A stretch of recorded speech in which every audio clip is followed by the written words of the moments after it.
So I'm really glad you could get here. You know, I've wanted to talk with you for quite a long time. You know, how you've been there since, when does it start that the presidency each year? Around about the 16th, 17th of September. Welcome very, very much to Conversations, where I'm pleased to welcome to the program Mr. Razali Ismail. He's the President of the General Assembly of the United Nations here in the 51st session. And Mr. Razali, welcome very, very much to Conversations. I'm very happy to be here. Yeah. I wonder if maybe you could. You're in a position of responsibility for a major institution that is suffering trials and tribulations, as well as holding out a great deal of hope for the world. But I wonder if you could, maybe for our viewers that are watching, share a little bit of your own background. You've been in diplomatic service and so forth. Share of your own background before you came to assume the responsibility for the presidency of the General Assembly this session. That's a good question.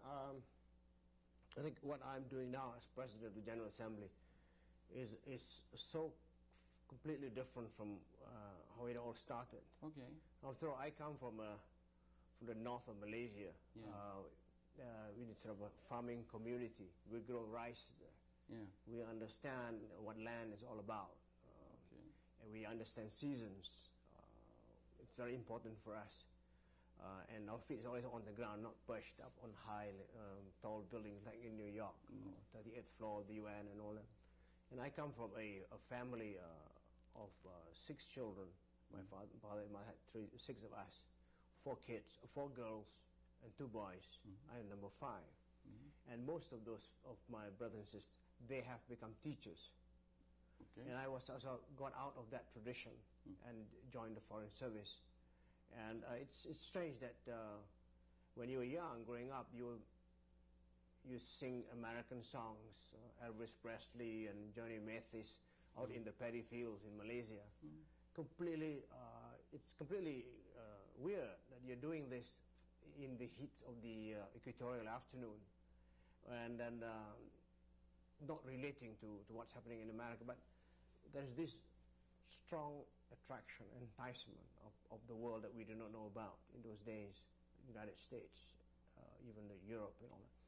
So, but little did I realize that after so many years, past 22, I would be traveling all over, traversing the globe. I've seen so many places, I've been to so many cities, and I've stayed in New York for over 8 years. But it's, looking back, it's been like, it's a very strange twist in everything. I wanted to become a teacher. Yes. And then when I was in college, I went out to Leiden in Holland as a student activist. Then I liked it so much, and then I decided not to get back. So I tramped around Europe for several months, then decided I couldn't possibly be a teacher. So I joined the Foreign Ministry. And now, after 30-odd years of the Foreign Ministry, Foreign Service, I hanker to go back to being a teacher. Interesting. So here I am. So you became the President of the General Assembly, where you could do some serious teaching. Yeah. Well, I don't think the President of the General Assembly is meant to teach people. No. That you must never do in the UN. No. To be seen to be teaching anybody anything, because everybody's equal. Yeah, well, okay, but on the other hand, the UN itself can teach us a great deal and that kind of thing. When you went into the Foreign Service, then it's a calling, and you were serving as as ambassador and so forth for your country around the world before you came to the United Nations, or when did you come to the United Nations? I know you're the ambassador from Malaysia now at the UN, but when did that occur, and what other posts did you have? I started off as a 3rd secretary in New Delhi, India. Yeah. Then I went to France for 2 years. I came back to Malaysia, went to London for 2 years, came back to Malaysia, HQ, and then went out as Chargé the First to Vietnam, to Vientiane, Laos. This is the time of the Indochina War, 1972, 74, 75. And finally I became ambassador to Poland in 1979.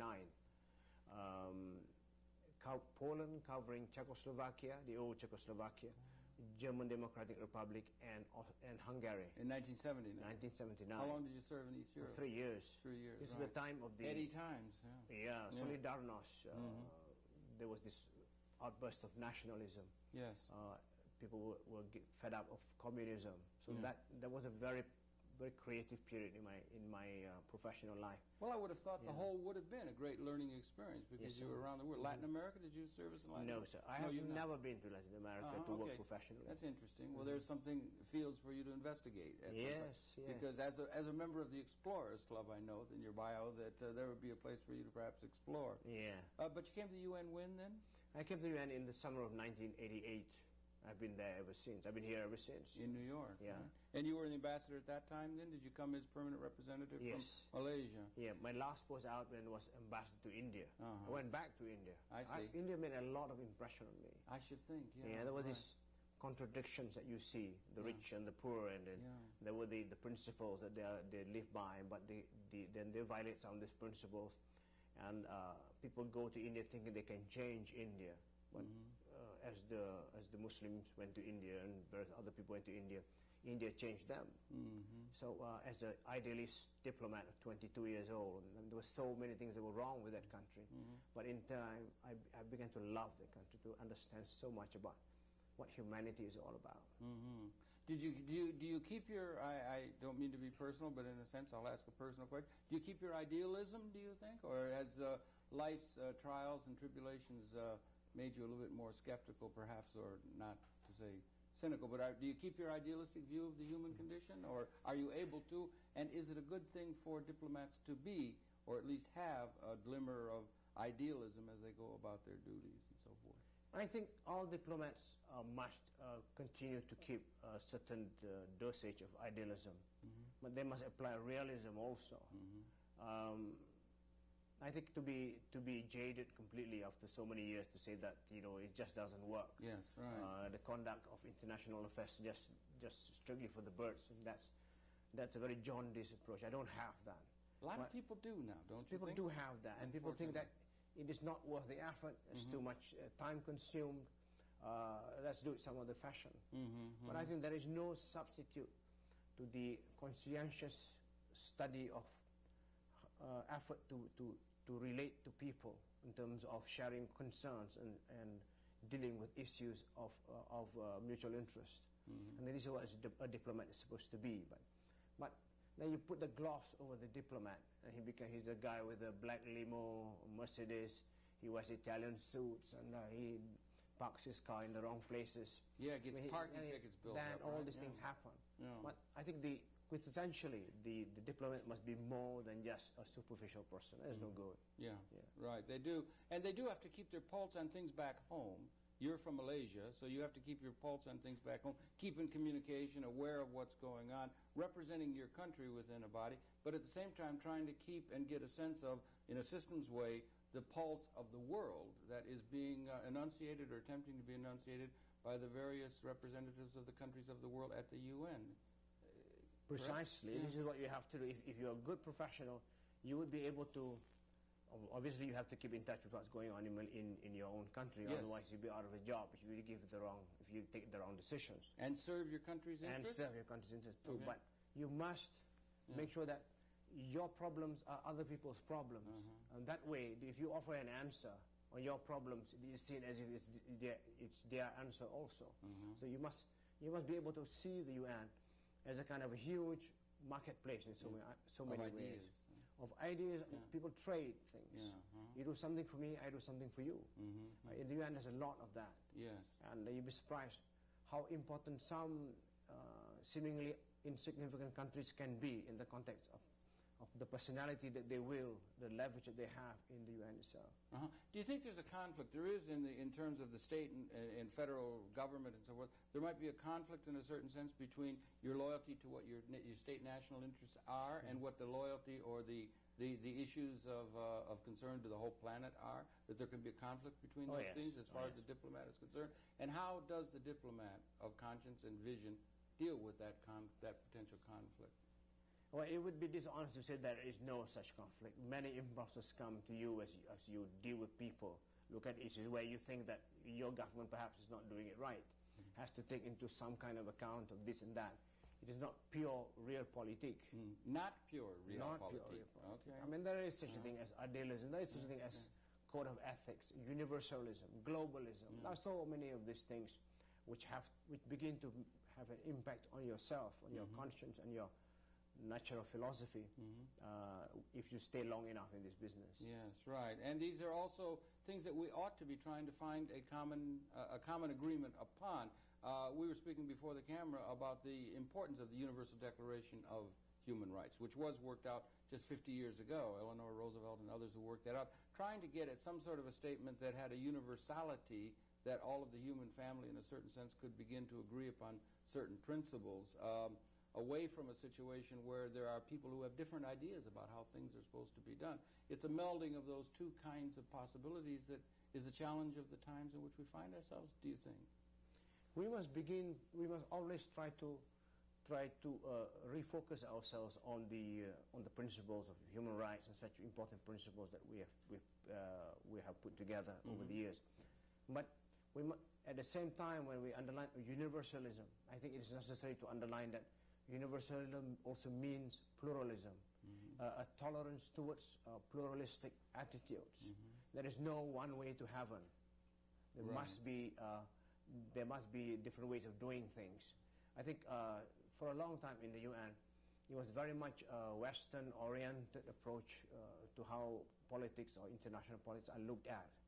But with the coming together of so many countries, and then the increasing importance of countries in the Pacific, countries in Latin America, and all have come into the UN, we're beginning to see in the UN, it's not coming together nicely yet, but it is there, a sense of effervescence, really? pluralistic ideas. Yeah. Okay, and would it be a commitment to what is sometimes called, Karl Popper might have called, the open society? Is there a general universality and belief in the idea of there being plurality being a good thing? Some people have fundamental ideas about the absolute truth and so forth. Some people bring that into the halls of government and into the United Nations itself. But if you have universality of many different kinds of views that are allowed in terms of an open society, is this a principle, do you think, that is generally accepted by the human family, or is that something yet to be won, or is it something that perhaps is not so important as some people who believe in the open society might think? I think if the process is done right, we can get to some universal tenets or universal truth that everybody will accept. But if the process is harassed, the process is politicized, it is seen as in the interest of one particular group of countries, then the end result is not going to be what you're looking for. You're going to have a lot of problems. In the UN, this is very important. We must establish the perimeters that in defense of these universal values like human rights, are we doing it from the political prism, or are we doing it purely from the humanitarian principles that we believe in? This is why people get very jaded about the UN, because in many ways the pursuit of these principles have become the pursuit of politics. The politicization of these issues have led to various problems in terms of honoring these commitments. Yeah, right. It was in 1945 when the UN was formed. It was a very optimistic time in a certain sense, coming out of that war. There was a great sense of that we are going to be able to confront the problems of the world and establish institutions that can bring the nations of the world together in common accord and so forth. Do you think that there's been a great deal of derision directed at the United Nations from the United States and from others as well? There's a great deal of opposition in some sense to the very institution of the United Nations itself. I wonder if maybe you could comment on that. And where does that source of derision and opposition to the institution itself derive from, do you think? To me, if I look at that kind of subject, there's a sense of disappointment that the United States, perhaps the one country, the most powerful now, and the one country that has the minimum of colonial history, should be the one that seem to, at least some people in the United States, seem to think less of the United Nations. I mean, if you look at the other permanent members they've had, other than China, they've had colonial history. So they are there and they are important because of what they've taken from the colonies. But the United States is not like that. The United States fought the Second World War in the name of freedom, getting to free people. But having got there and become numero uno, suddenly it looks as if that it doesn't want to deal with a revitalized United Nations, which is really quite disappointing. The best traditions of people in the United States is about keeping to universal values.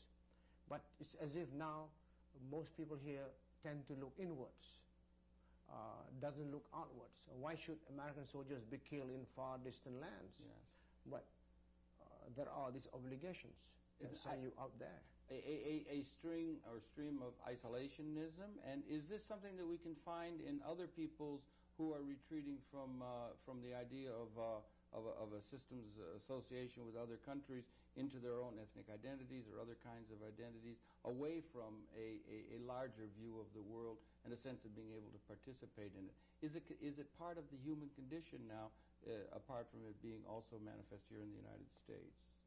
The idea of people retreating to ethnic identities in order to get a sense of identity itself and not being able to associate as citizens of the world in an optimistic systems kind of way. I think economic situations have brought about this feeling of taking care of yourself. Yeah. You know, the idea of fortress Europe. All of the Europe should get together and take care of itself and build a fortress against onslaughts of immigrants and problems of global issues and all that. Yes, there is that. I think it's that has led to, for example, a drying up of considerably of humanitarian impulses. You see now there's less official development assistance available for poor countries at this moment. Once it was like there was $60 billion a year from governments. Now it's come down to below $50 billion. So there's less help going to that.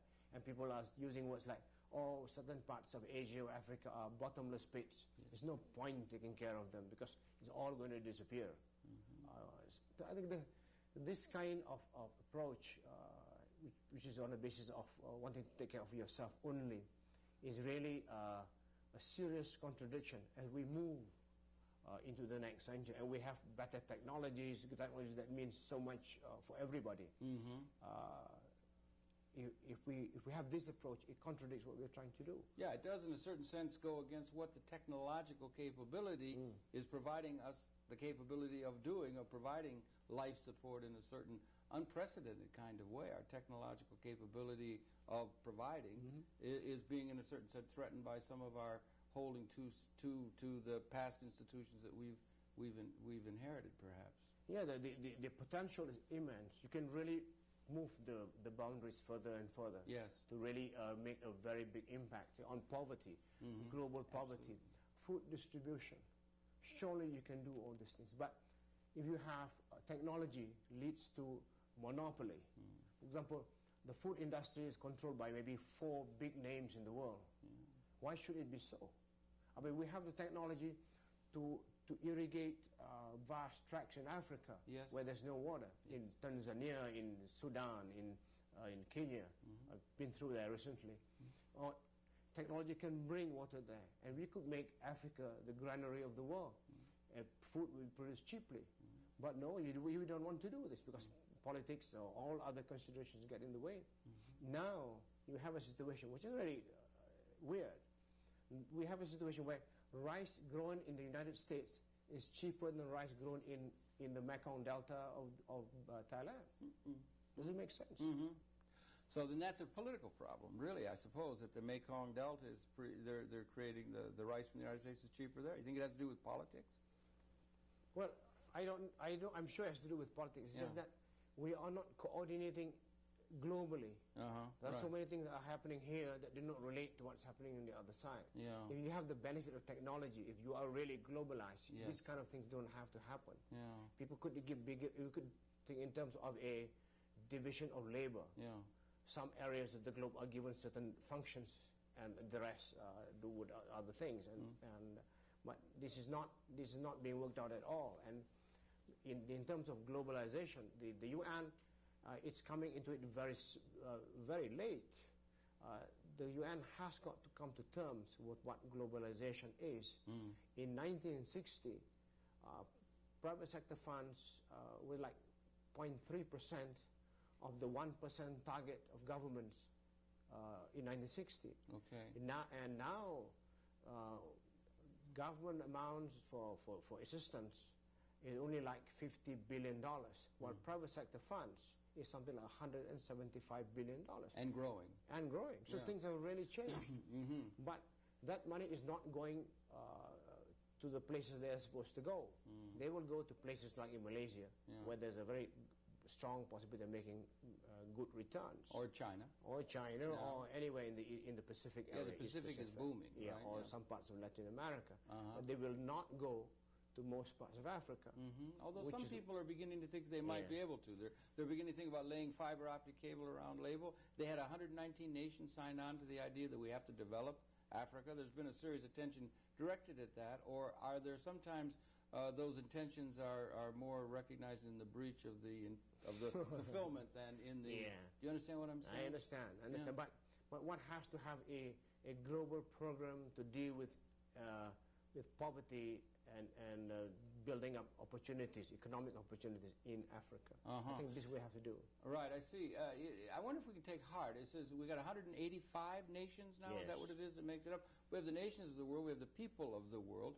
The nations of the world, 185 sovereignties. Some people have seen traditionally the very pattern of sovereign nations as an impediment to truly global patterns. Some people see the development of global industry and the corporations and the private sector that is moving beyond, and in a certain sense beyond the fetters of sovereignty that would restrain them, as being in a certain sense leading us in the right direction, because it's leading us toward a one world sense of activity, that the nation states are locked into trying to pursue their own national interests and are like are stopping the flow of the effective development of the planet on a systems world scale. Do you think that the corporations might be leading us in the right direction if the civil society or the public sector society could but catch up with them in some sort of a way, or how do you see that?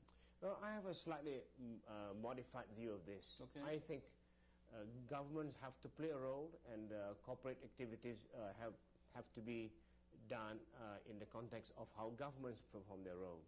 There is no such thing as leaving everything to corporate or private sector. They're doing pretty well by that. If you're doing that, a lot of people are going to lose out. Don't you think a lot of that's going on now? Yes, but the marginalized people will be even more marginalized. You think so? And I think a good example is this country, the United States. You are the guru of deregulation. Yes. But at the same time, you have some of the most. They have more regulations in terms of the right of the consumer than any other country in the world. So this is what you have to do. You have to have regulations or a structure put together by governments that would prevent excesses from private sector, from globalization. Yeah, but don't we have a problem if we could? This would be worth pursuing, because in the United States we used to have industry in Illinois and so forth, and many of them moved down to Alabama within the sovereign entity of the United States, because jobs were able to be had for less salaries and so forth. So they developed Alabama instead of Illinois, and it brought everybody up. You don't think it is that some of the jobs and some of the investment and so forth is moving into some parts of the world that are going to bring those parts of the world, China and other parts of the world, are going to bring them up, and the people that are in the more developed parts of the world, the United States and so forth, are perhaps going to have to stay a little bit, they've been having a very good situation. They're going to be brought down to equal it out and to bring the world onto a level playing field in a certain sense. You don't see that as part of what the corporations will tell us in terms of the efficiencies and also the competitive advantages they need to have in order to survive in the competitive I take marketplace. a somewhat cautious position. That I think the corporate people shouldn't be left to themselves. They can come together with governments, or they could work through the United Nations to see what can be made as a system that where their practices will benefit the most of people, not just a few. I think otherwise you have, like they've tried this in Latin America, where private activities have led to a lot of income, a lot of growth, but growth has not percolated to all the various strata of society. Hasn't trickled down. Yes, there's no trickle-down effect. So the 5% continue to get very, very rich. Yes.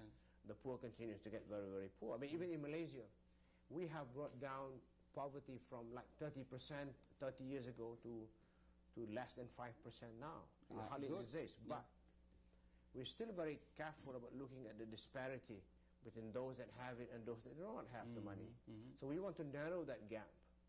I think in this country, you have gone through a whole throes of development. You can handle that. But even then, you have areas of serious alienation within the towns itself, in the ghettos and all that, where hardly anything is going to be, it can ever be done about that, you know. But in Malaysia, where there's a chance to get it right, we want to narrow the disparities. We want everybody to come up together.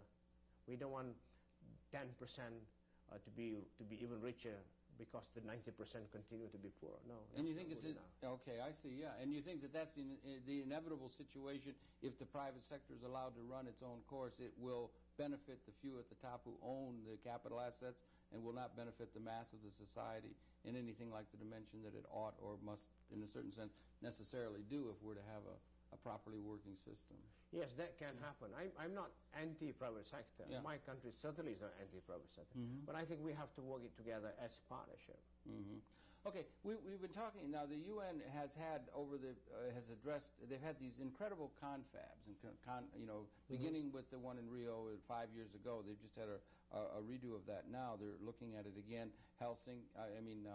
Istanbul and Beijing, Cairo, and so forth, in Stockholm or Copenhagen. Major conferences that were held on major questions of environmental, gender equality, equity, and so forth have been held. Major conferences.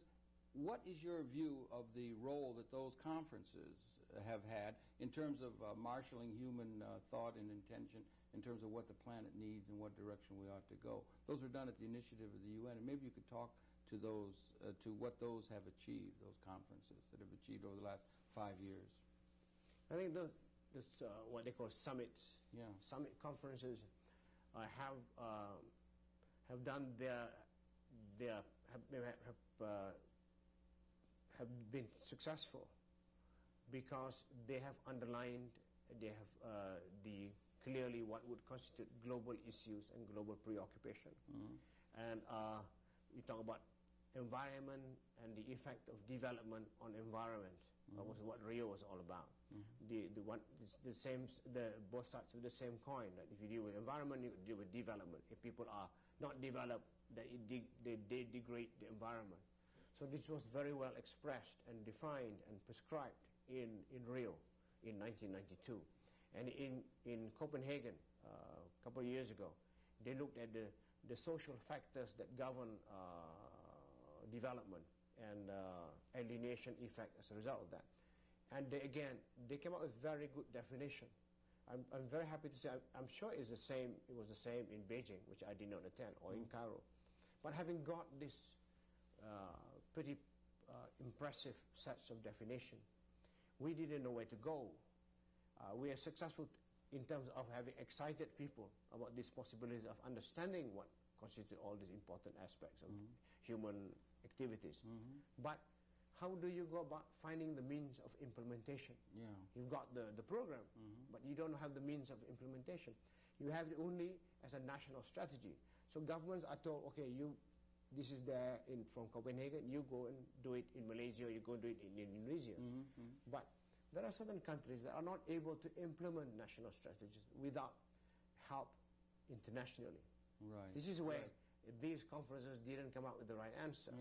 On the means of implementation, the resources and the technology were not available. When the United Nations, what is its budget? Something $3 billion or something like that? Something like that. I mean, and $2 billion of that is set aside for peacekeeping or something.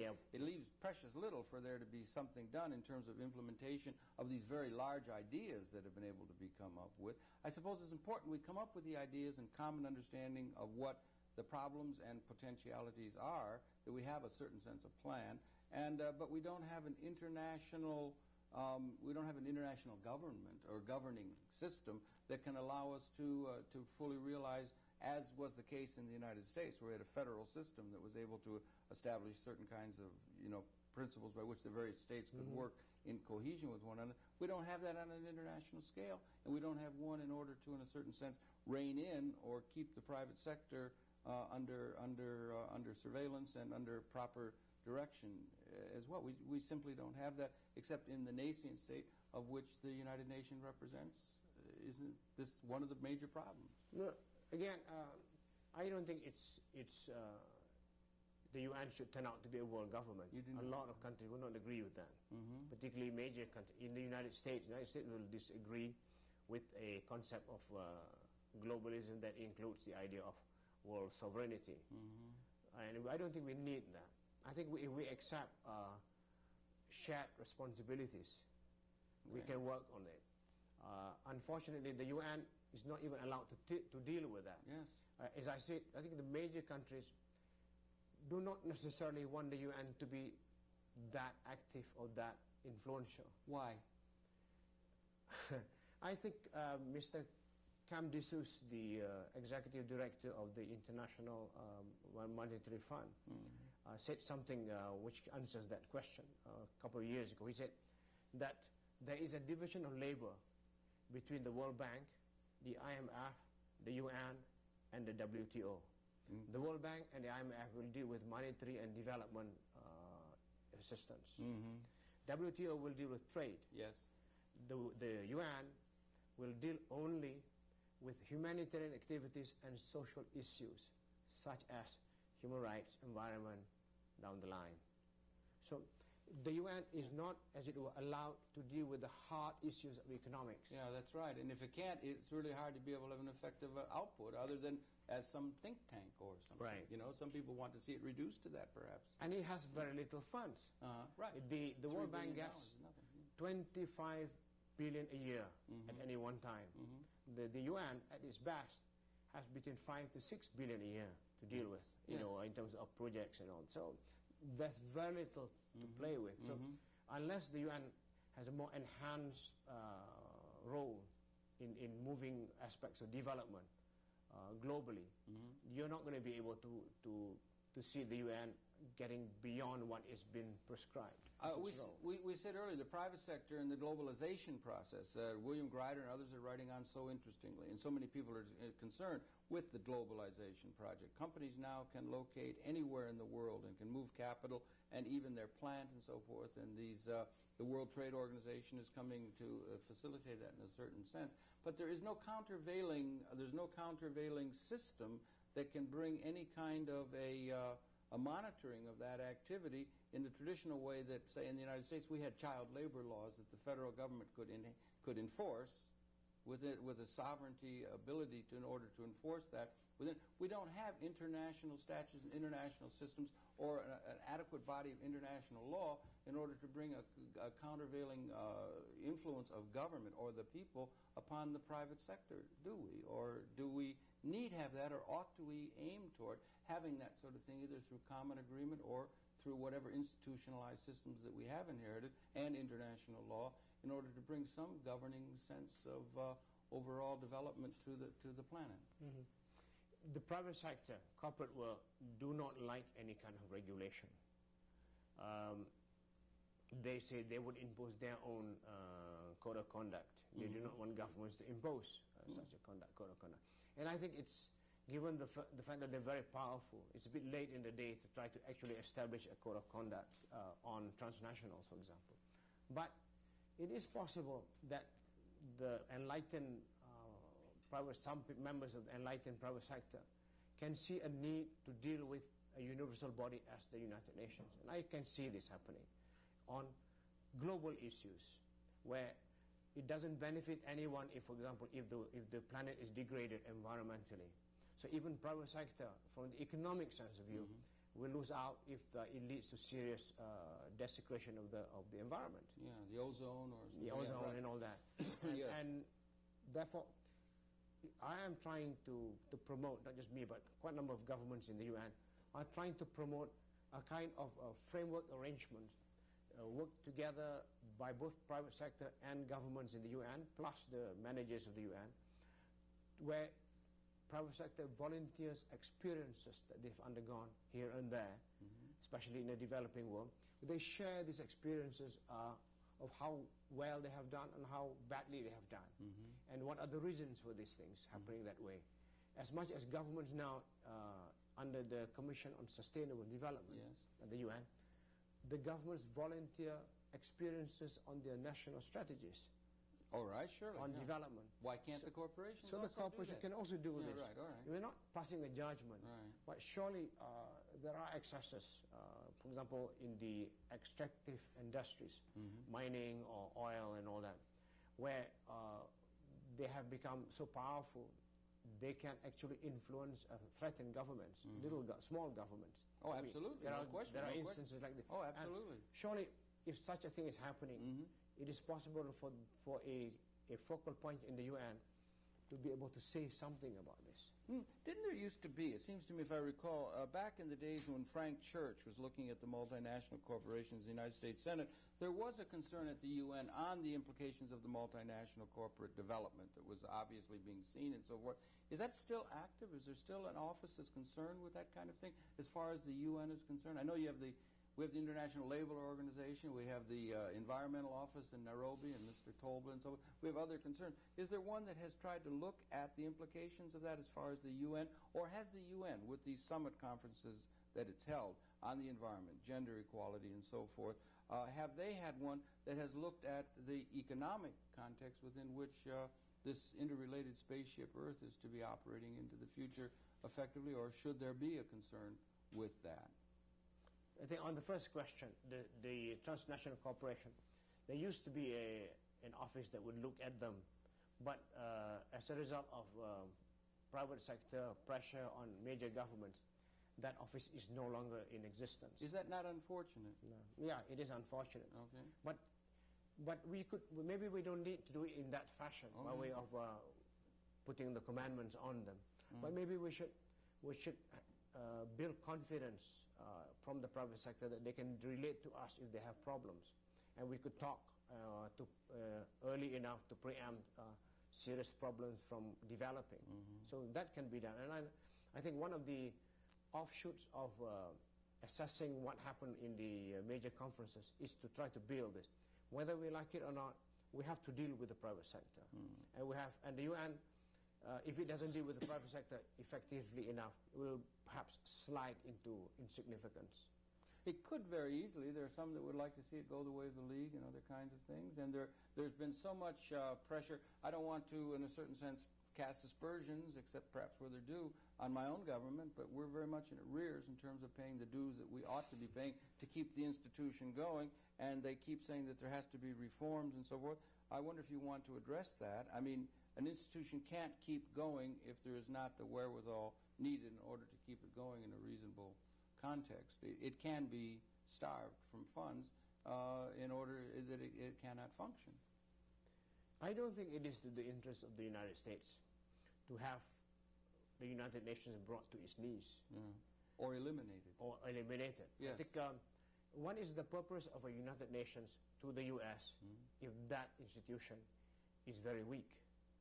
The whole business about a major country and a multilateral body is that any action of a major country like the United States done through the United Nations will add legitimacy to the action of the United States. If the United States takes its own position outside the UN, it doesn't have that legitimacy. And if it's the wrong action, then the U.S. will be called a rogue elephant on rampage and all that. But if it's done through the UN, there's a legitimacy. So I think it is to the benefit of the United States and major countries like the U.S. to invest in a relatively important United Nations, particularly when it wants to deal with global issues. If you talk about air piracy, if you talk about immigration problems, you talk about environment, you talk about threats of bombs, nuclear proliferation, you have to have the UN. You have to do this within the context of the UN. Only in that context you can make very important strides on these issues. So I think somebody is not thinking straight in Washington if it is seen as necessary to have a weakened United Nations for the U.S. I hope there will be some remedial action on this point. And from your position as one who's there at the UN and you're talking with your other colleagues and so forth, how do you read the attitude of Washington toward the United Nations when they say there has to be reform after reform after reform and so forth. Are they being unreasonable? Are there reforms necessary? Or how do you address that in a self-critical kind of way? Is there some legitimacy to the charges that are made that there's too much fat, there's too much bureaucracy, there's too much inefficiency and so forth? Or could you address that? These are the charges that the American government, or the Congress particularly, I think, would make those who might like to see the United Nations diminish in importance. Mm-hmm. Now, if you want my honest answer on this yes, one. Yes, please. I think there cannot be reforms at the point of a gun. Yes. There cannot be reform because the U.S. would insist on it. Mm-hmm. And there cannot be reform, and there's no right for the U.S. to insist on it if it doesn't pay its arrears, its dues. Mm-hmm. And on top of that, I mean, if you can be pardoned for saying so, the United States is not exactly the most efficient organization in the world. Mm-hmm. In terms of competing with other countries, if you look at the East Asian countries, mm-hmm. some of the East Asian countries can do much better than the United States. They seem to be doing so. And how much do you pay for your insurance? How much do you pay for welfare and all that? Your companies have gone bankrupt. Some companies here have gone bankrupt because of the way you conduct business. Mm-hmm. Where is Pan America now? It's not there. It's gone under because I was told because it had to pay so much in terms of taking care of its employees. Mm-hmm. So the pressure from the United States telling the UN to reform seems a bit hollow because you're not exactly the most efficient country in the world. Mm-hmm. But nevertheless, the UN has to reform. It has to cut off the fat that it has. It has to be lean. It has to be effective. It must have delivery capacity. This is very important. It cannot just be a sanctimonious body from the top of a hill passing nice edicts and principles for the benefit of the world. No, it cannot be that. It must go to the ground and make a difference there to the fate of refugees in camps in Kenya or Tanzania. It must prevent genocide as it happened in Bosnia. Mm-hmm. So if the UN cannot do these things, then there's no use having a UN. Mm-hmm. We shouldn't have a UN that is there prescribing things on behalf of the humanity. It doesn't really help. Yeah, well, can you have a UN that's effective if it isn't able to address and have the resources in some way or other in order to be able to effectively implement decisions that it might come up with, as it were, that might run counter to the assumptions of some of the sovereign countries that this is not something that is in their individual interests. It's back to that problem again of a world governing institution as we move into a global era. I mean, the planet is globalizing increasingly with communications and so forth, but the governing systems are still tied up within all of these nations. Do you see any hope in terms of the NGOs or within the people's movement on a world scale that the people, participatory democracy, participatory action on the part of the people might begin to be having a greater effect upon governments and or the world governance as we look ahead, or the United Nations for that matter? The idea of global governance is not happening, and no. I don't think it is necessary that it must be so. The UN must be able to survive and do well on the basis of being able to instill confidence in governments to want to deal with the United Nations, particularly with major governments like the United States. The United States must be able to be confident to want to repose actions through the United Nations. This is very, very important. And the UN cannot do without the support of the major countries. Support includes paying your arrears and supporting the principles of the UN and not politicizing them. I think and global governance or having a world government is not the way out. It will be opposed anyway. I don't think we have gone beyond political frontiers to that extent, globalization and technology advancement notwithstanding.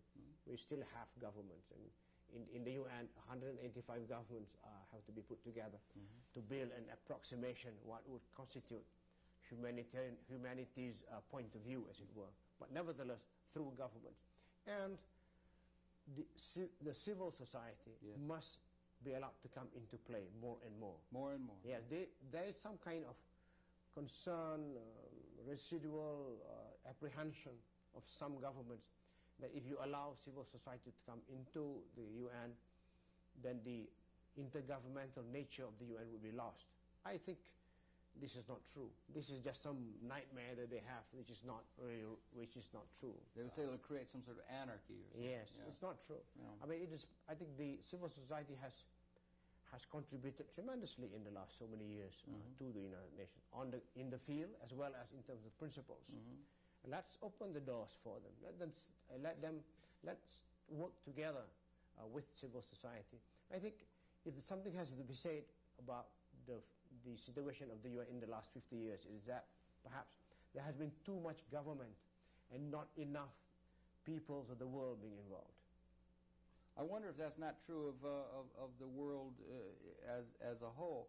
The technological development, the internet, which is coming now, and empowering individual people at the local level, the increasing sense of wanting to have some sort of governing system that involves, we hear the mantra in the United States, almost a political mantra now, of participatory democracy. People feeling that they're cut off in terms of some of our historically inherited institutions, that they don't feel as though they're able to participate. There seems to be a longing on the part of many people on an individual basis to be able to participate directly in the decisions that affect their lives in a way that might be heartening in terms of being able to perhaps urge the nations and the corporations, for that matter, of the world to move in an appropriate direction that the governments alone might not, or the government-interested people might not be able to achieve. They might be able to give in some added support in terms of bringing about some sort of transformations that could lead to greater equity and answering some of the questions that some of these summits have addressed and so forth, perhaps. Well, I have no problems about bringing in participatory, bigger participatory involvement, democracy in the United Nations. But my problem is because of those people that do not have access to technology, you could have a situation where, if you talk about technology, you have only maybe in some country in Asia there are only three telephones for 100 or 1,000 people. Yeah, right. Here everybody is walking around with a cellular telephone. So how do you make up for this difference or this disparity? Something has got to be done about that first. Right, okay. Otherwise it's not going to mean much.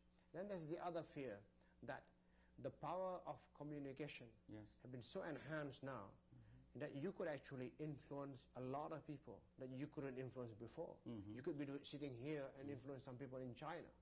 So these are very powerful weapons. This internet and other kinds of things. And all that. Absolutely, very powerful. So there must be a way. Democratizing, in a certain sense. In the name of democracy and deregulation. Yes. These guys can do almost everything. You could spread hate, you could spread violence, you could spread pornography, or you could do some very wonderful things. You could spread enlightenment. Enlightenment. As well, But how do you make the choices? Well, I'm just saying these are some of the things that are coming in a certain sense. I don't say willy-nilly, but these technological developments are in a certain sense coming, they almost have a life of their own in a certain sense. The technology is coming so rapidly. We were talking earlier that humanity started 200,000 years ago. We all come from a common ancestor, and we've not changed biologically, but the technology is coming where on a human scale it's no longer even hyperbolic. It's almost L-shaped in the time in which you and I sit and talk. It's coming so rapidly that it has some promise in and of itself apart from the historically inherited institutions that we have that might be heralding a change that is very, very, in a certain sense, to use the term loosely, liberating of the human spirit in a way that could be very optimistically seen if one can get it. Do you think we can address these questions if we don't address the economic issues? Or is there a common agreement on the way in which the world will operate economically, the Bretton Woods institutions and other things that do exist? Is it commonly agreed that the institutional framework within which the economic development of the planet is developing is one that is appropriate in and of itself the way it is now? Or there ought to be some sort of systems understanding of transformations of the economic institutions by which the world interrelates with one another if we're to achieve equity as we begin to move ahead? Do you feel?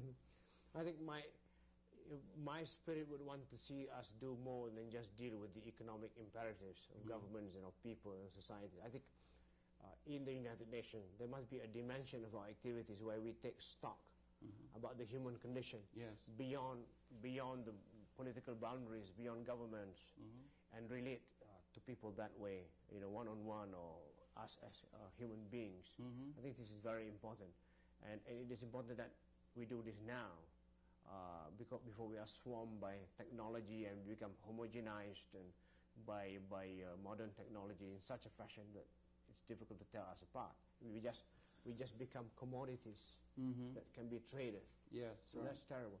I think we have to do something in the UN that brings into relevance this dimension of human beings, or dimension of the value of the planet and all that kind of consciousness of being one. I think we really have to do this. I don't know, maybe if I say this too much in the UN, they'll think that I have sort of lost my head somewhere in the clouds, but one has to do this. I must relate to that. This is why influence of civil society, that's very helpful for me. I think that's the way we go. You remember Charles Dickens' Tales of Two Cities. Yes. He said, this is the age of reason and this is the age of foolishness. Yes, right. We are all going to heaven, or we are all going the other direction.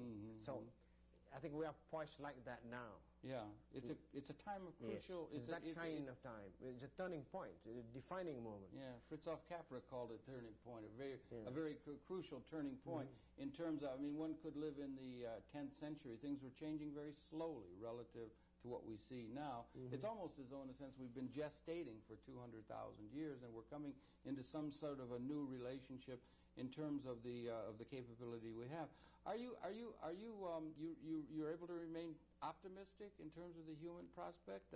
We do have these tremendous destructive capabilities that if we keep on a negative course that we've had repaired to so much throughout the human history with war and so forth, that we have an ability to bring unprecedented destruction with the virology and other kinds of things that are developing now? Or do you tend to be optimistic in terms of the human prospect as we begin to look 5, 10, 20, 30, 50 years out? I'm optimistic. Nothing that has happened in my professional life over 30 years that has jaundiced me to the point that I become pessimistic. I still recognize richness of life, the whole tapestry of life that's right before me. And I see this not necessarily in the UN, but when I go out away from the cities, I go to the villages, I go to the mountains, and then I feel really great that we're not doing so badly. I see poverty. I'm not blind to that. I see deprivation. I see contradictions. But by and large, life is still terribly rich. It's full of very interesting things. And if you look at the animal world, for example, you're astounded by the diversity of things and how they can handle situations and evolution and adjust to continue to survive. Yeah. It's only the destructiveness of the weapons that we have, our brains as well as our bombs, that can create the problems of the future. I think one must perhaps rein in the excesses of the human ingenuity. Rein in this excess? Rein in a bit, yeah. Okay. Or place it in perspective with other considerations. I mean, if the nuclear bomb was necessary to win a war, why is it necessary now? I think this is one of the great perversions of our time, that we should have still the nuclear bombs. We don't need to have it anymore. I mean, if you're talking about the mutually assured deterrence when the Soviet Union was around, yes, but now you don't have that. You only have to be worried about somebody doing a nuclear blackmail. Okay, police it more, but take steps now to eliminate nuclear weapons. Why is it necessary that 5 countries must have the trigger on nuclear weapons? I have never understood that. Well, that would be that's the way that the pattern has developed, and as I say again, James Joyce saying history is a nightmare. Perhaps has there been some transformation? One, possible scenario might be if one says, well, let us then be able to live in peace as a world society, when if we looked at the whole of the human experience, I'm afraid there's been too much of a common pattern of there being war going on.